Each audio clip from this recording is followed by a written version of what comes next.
శ్వేతంబరులు. Second one is దిగంబరులు అనేటువంటి పేరుతో పిలుస్తుంటాము. శ్వేతంబరులు, దిగంబరులు అనేటువంటి వాళ్ళు. శ్వేతంబరులు అంటే ఎలా ఉంటారు సార్ అంటే తెల్లని వస్త్రాలు ధరించేటువంటి వాళ్ళు శ్వేతంబరులు అనేటువంటి వాళ్ళు అని చెప్పండి.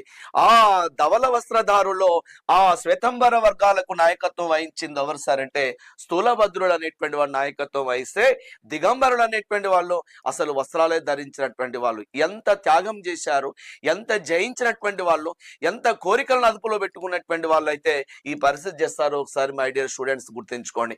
దిగంబరులు అనేటువంటి వాళ్ళు జైన మతంలో శ్వేతంబరులు, దిగంబరులు అనేటువంటి వాళ్ళు ఆ దిగంబరత్వానికి నాయకత్వం వహించినటువంటి మహానీయుడు ఎవరు సార్ అంటే భద్రబాహుడు అనేటువంటి వాడిని మనం ఖచ్చితంగా చెప్పండి అబ్బా.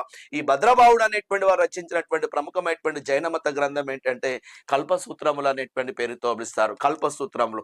మై డియర్ స్టూడెంట్స్, ఈ దిగంబరత్వానికి సంబంధించిన ఒక విగ్రహం ఉన్నది మన దగ్గర సౌత్ లో.